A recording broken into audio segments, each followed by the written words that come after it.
Hello, I'm Mark Payne of the West Virginia Humanities Council. Welcome to History Live. History Live is a program of the Humanities Council that brings historical figures to life through portrayals by presenters who have conducted thorough research into their character. These presentations are both entertaining and educational. The Humanities Council makes these characters available to nonprofit organizations across West Virginia, such as schools, libraries, historical societies, and a wide range of community groups. Their presentation fee is paid by the Council, and we ask only that their travel costs be covered by the host group. History Live is designed as an interactive experience between the character and the audience. We encourage your organization or school to host a presentation and bring a figure from history for a visit with your audience or students. Having someone like Harriet Tubman or Stonewall Jackson come to speak to your group can breathe life into these historical figures. Nothing compares to the live, in-person visit. Each presentation consists of 3 parts: a monologue, a question-answer session with the character, and then the presenter breaks character to answer questions about how he or she conducted their research. Our History Live presenters have researched a variety of sources such as diaries, journals, letters, official documents, autobiographies, and the research of other scholars in developing their character. A History Live presentation is not a play.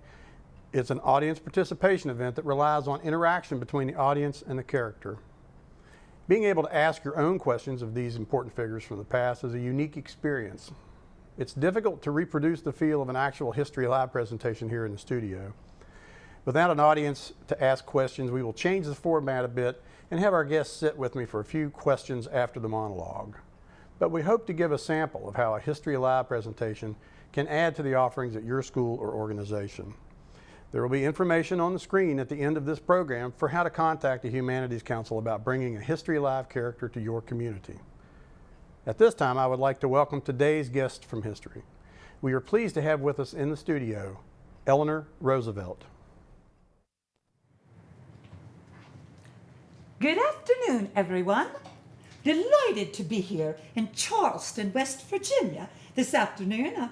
I have spent the morning up in Putnam County, there at the Red House Farms. Why, they plan to name the little village Eleanor in my honor, and I'm most honored by that privilege. But Eleanor Red House Farms is one of 100 of the subsistence and resettlement communities that has been built all across the United States of America. I first visited West Virginia back in '33, in the month of August. I had heard about the desperate situation of the folks in that area. I visited a place called Scott's Run, the familiar bloody run of the coal mine wars and strikes back during the 20s. I had heard reports the Morgantown area there of the relief work, but I wanted to see for myself. I drove alone that first visit to West Virginia, went into over a dozen or more of the homes there. Why, the folks had no idea that I was First Lady of the country. I held their babies on their laps. I talked to the mothers about their concerns. I watched the children come and grab scraps of food off of the table, scraps that you or I might have given the dogs or the pigs to eat. I saw piles of bug-infested rags on the floors that the children slept in. Why, there was a stream went right down the middle of the village there, used for drinking, bathing, laundry, and goodness knows what else. No wonder some of the children I saw there were subnormal.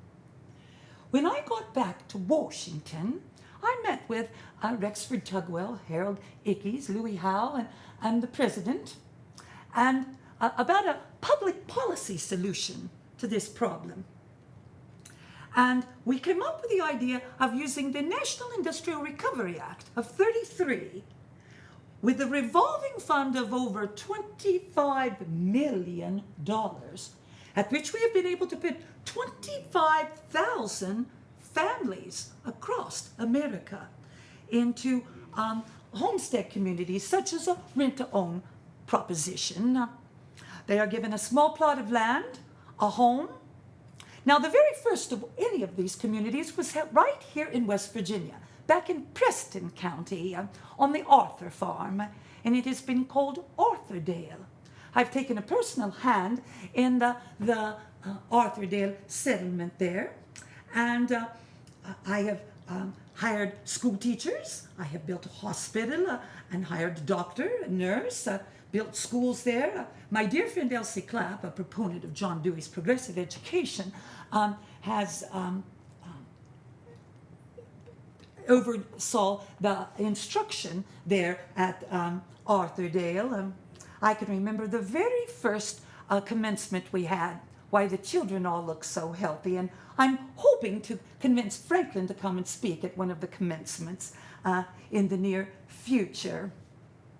Now, of course, we do have 3 homestead communities right here in West Virginia, and with the help of your Congressman Jennings Randolph and his tireless efforts, we have a settlement community over in Randolph County called Daly, in East Daly, and of course the one here in Putnam County and the one up at Arthurdale. Why, they've even built an inn there. And I frequently, when I need to get away from Washington, love to come to Preston County, to Arthurdale, where I can get out of that fishbowl I call the White House. Now, I'm often asked, traveling around the countryside, am I related to the president? Franklin Delano Roosevelt, of course. And the answer is yes. We are 5th cousins once removed.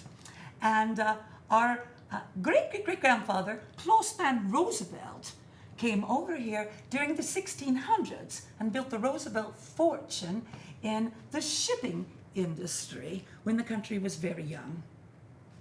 I, of course, am this daughter of the beautiful Anna Hall and Elliot Roosevelt. Elliot, of course, is the younger brother of your 26th President, Theodore Roosevelt.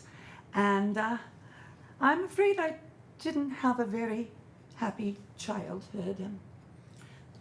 My mother and my beautiful aunts called me the ugly duckling, Granny. My mother died when I was 8 years old.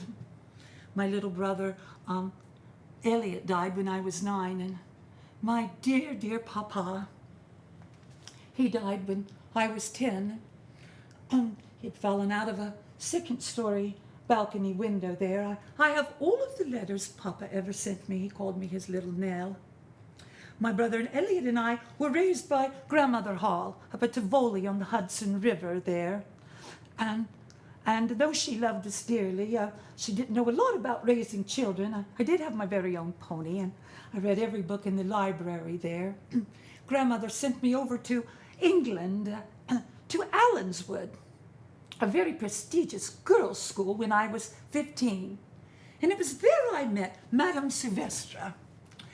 Why, she taught all of us girls there 2 principles that I have used to guide my entire life. And that, of course, is to make the world and leave it a better place than that in which we found it. And to always help the underdog, the struggling, the suffering, to improve their lot in life. When I was 18, I returned to America and had my debut, my coming out ball there at the Waldorf Astoria Hotel in New York City. And and it was very fashionable, of course, for young ladies of wealth to do some sort of charity work with all the immigrants coming into the country at the turn of the century there. I worked in the settlement houses there. And my brother Hall was at Harvard University, as was Franklin, finishing up his last year there. And Franklin would bring, and Hall would come down and visit me on the weekends. I'd first met Franklin there when I was 15 at one of Uncle Teddy's parties up at Oyster Bay. He would have all the Roosevelt cousins come for picnics in the summer, and I always felt rather like a wallflower there. Grandmother Hall wouldn't let me wear long dresses like the other girls, and Franklin and I liked to talk politics and became good friends. Why, I was only 15 when he gave me my very first dance. Well, we resumed our friendship, and it turned to love. Franklin's father had died back in 1900, and I'm not real sure whether it was because he wanted to get away from Mama, Sarah Eleanor Roosevelt. She and Franklin were very close, if you know what I mean. And well, it was because my uncle Teddy was the 26th president now, and Franklin always had high political aspirations. Well, we had to court for over a year, according to Mama, and we were finally married on St. Patrick's Day in 1905. It was the only day Uncle Teddy could get away to give me away. He said, it's just like my little Eleanor, to keep the name all in the family. We had a month-long honeymoon over in Europe. That's where I got the nickname of Babs. Franklin said it was short for baby. I was always timid and very afraid of everything in those days. Mama had bought us a summer cottage right next to her summer cottage up on Campobello Island there, and in the Bay of Fundy. And we went summertime. We travel up there in the stifling heat of New York City. I gave Franklin 6 children. The first was a girl, and then we had the 5 boys. Franklin Jr. had died when he was 7 months old of pneumonia. And in 1910, Franklin was elected to the state senate there in Albany. I was so glad to move away from Mama. I could finally watch the children, open a curtain if I wished to, plan my own meals. And we lived there in Albany until World War I broke out. President Wilson had named Franklin Assistant Secretary of the Navy. He had such a love of the sea and ships, and then, of course, he had ran for on the vice presidential ticket with Cox against Warren Harding, and unfortunately, of course, lost that election. It was in 1920 there that he had been visiting a Boy Scout camp while on the campaign trail in Massachusetts, and came up to Campobello Island. We were having a picnic. He took the boys out swimming, and he complained of a headache. And I sent him up to the house there. And that was the last day my husband ever walked by himself. He had developed infantile paralysis, or mostly a childhood disease, normally known as polio. Mama, of course, wanted him to retire and there to Springwood at Albany, our home, but Louis Howe convinced me that Franklin needed to be in politics. We had just got the right to vote, and so I started traveling all around New York. Got over that little nervous giggle of mine and learned to speak publicly, keeping the Roosevelt name alive, while Franklin spent the next 7 years down at a place called Warm Springs, Georgia, and learning to walk on crutches and with canes. In 1928, he was elected to the governor of New York. And then, of course, in 1932, the Democrat Party nominated him to run on the presidential ticket. And of course, the rest is history. And he has worked very diligently to get Americans back to work after the Great Depression.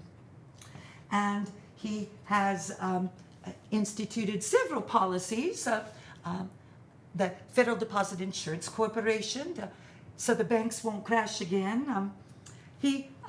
A retirement policy called Social Security for older folks, educational grants for young people, putting millions to work with the Civilian Conservation Corps, the Tennessee Valley Project, and the Works Progress Administration. He has said that all Americans need to have freedoms, freedom of speech, freedom of worship, freedom from want, and freedom from fear. He has said that the only thing we have to fear is fear itself. To the President of the United States and to those we love who are not here with us today, thank you so much.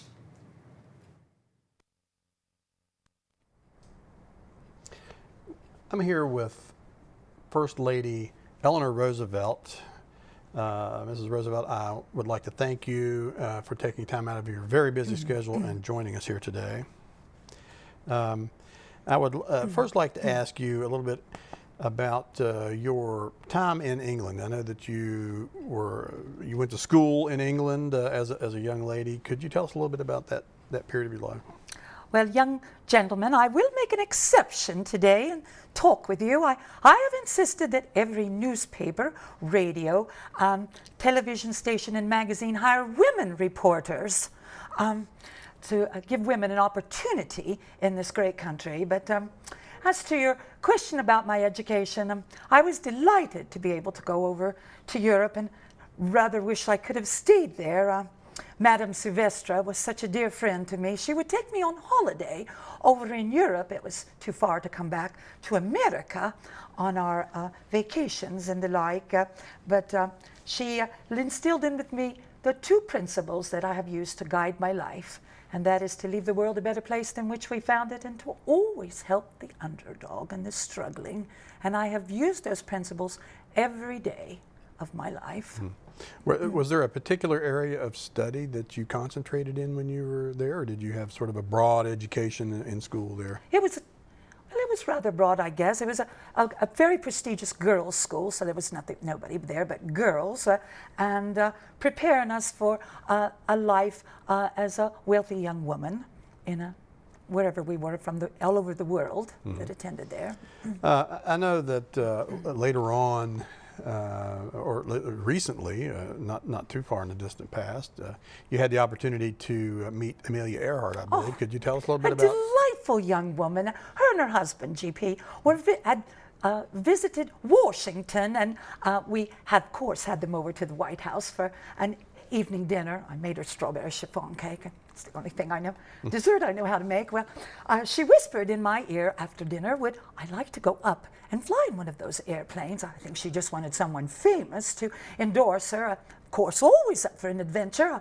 I suggested that we go out into the Rose Garden for a breath of air, and in our evening gowns, we jumped in Franklin's Roadster, drove down to the airport, and in the Cessna, flew all the way to Baltimore. Why, the Secret Service were about to have an apoplectic fit. Why, they were all over the radio. Mrs. Roosevelt, where are you? Mrs. Roosevelt, come in, please. Return to Washington, D.C. immediately. I scratched the vendor of the Roadster that evening. Franklin said if I get one more scratch or speeding ticket, he's taking my license away from me. I say that's what we have insurance for.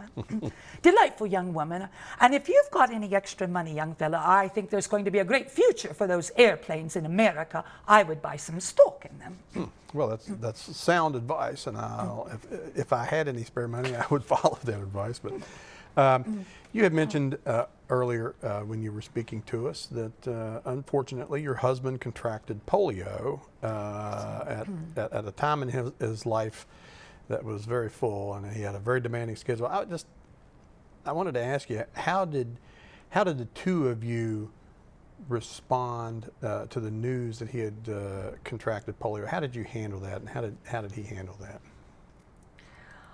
Well, of course, Louis Howe convinced me that Franklin would probably die without a life of politics, and so Franklin spent the next 7 years building up his strength. Why? He can.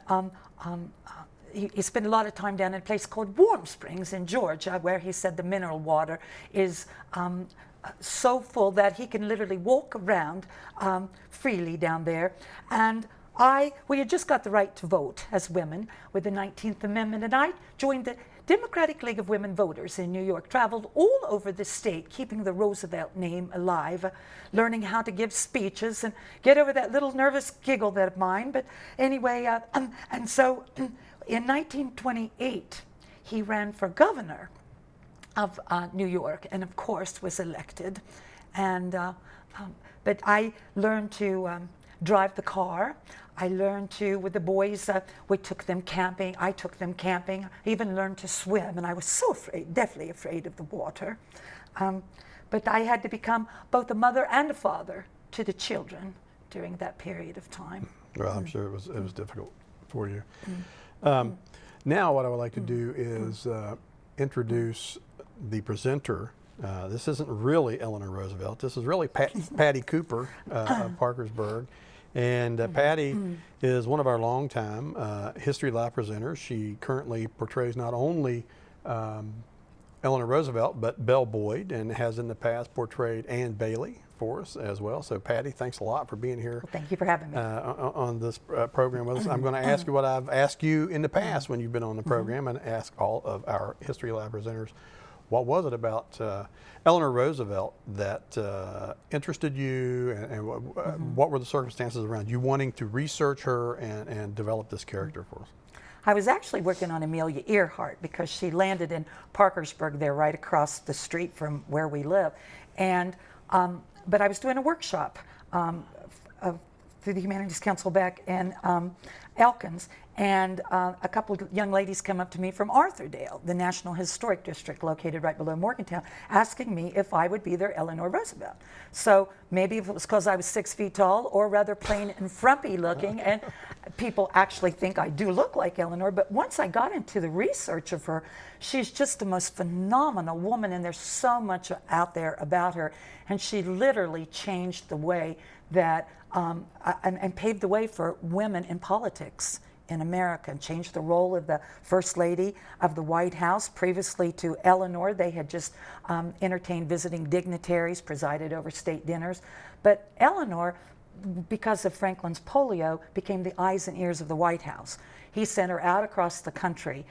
She might have been in a crane over the Tennessee Valley Dam, out in the slums of New York City, in the coal field, down in a coal mine in West Virginia, in the cornfields of Kansas. But she traveled all over America, you know, getting stories and keeping in touch with the people and letting the people know that they had a voice in the White House. She would just march right into Congress and the Senate, and she would just say, you know, about a concern that the people had at Arthurdale's. I mean, she wanted electricity. She wanted amenities that would utilize it. She wanted indoor bathrooms instead of outhouses for them. And so she was just an advocate for the people, always. And because she wasn't seeking political office, she was almost invincible to, you know, any kind of bad report from the press or any backlash. Right. Well, she was timid earlier on in her life. I mean, do you think, did she enjoy that role? Did she embrace that role, or was it hard on her? Not at first. Not. Oh my goodness, no. It was just, she grew up feeling like the ugly duckling, and she lost her mother, and she lost her brother and her father at such an early age. She was very, very lonely as a child, and Adlai Stevenson said when she was nominated for the Nobel Peace Prize that she would rather light a candle than curse the darkness. So she was always trying to do something for someone else. And but she's one of the most amazing women, I think, in all American history.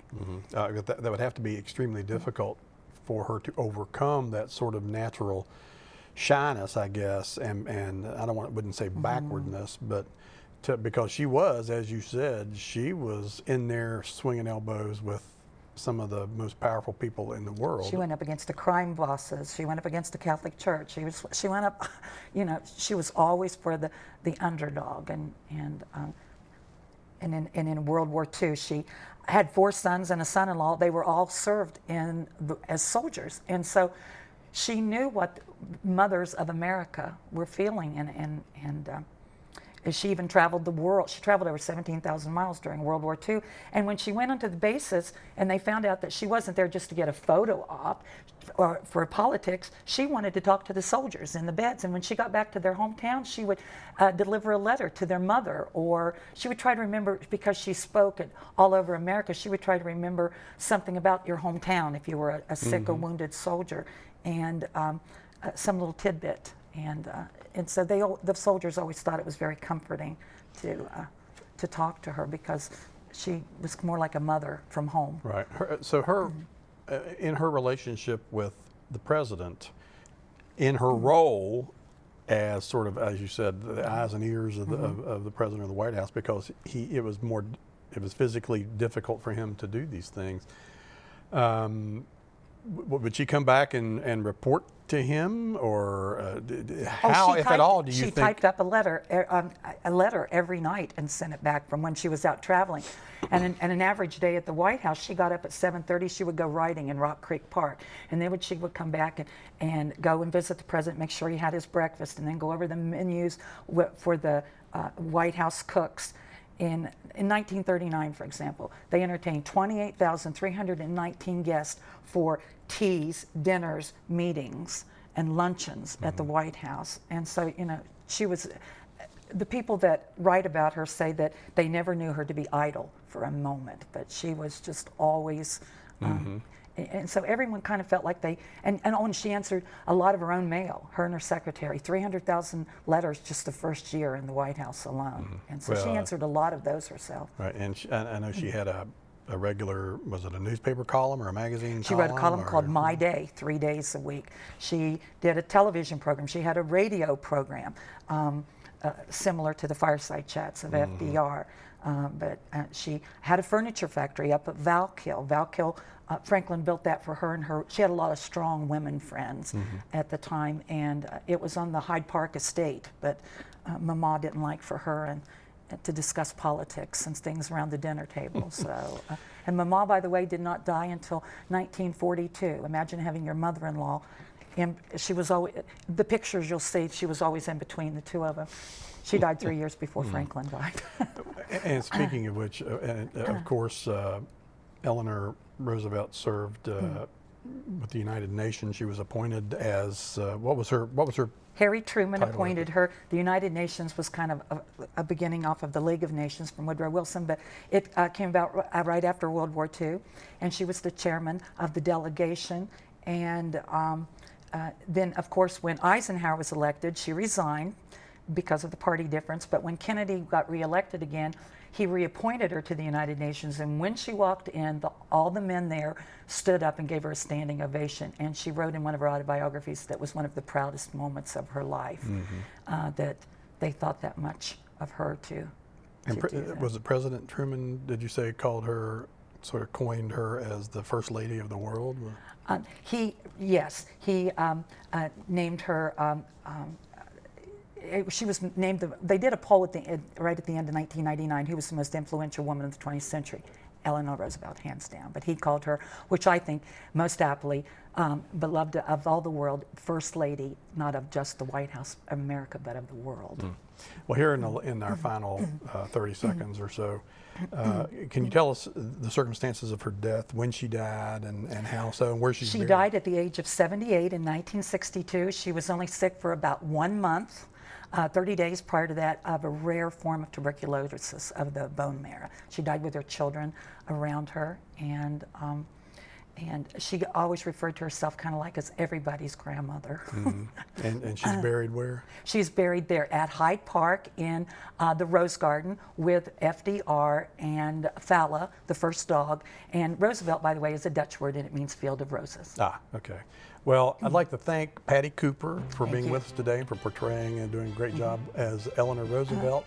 I'd like to thank you for tuning in to History Alive.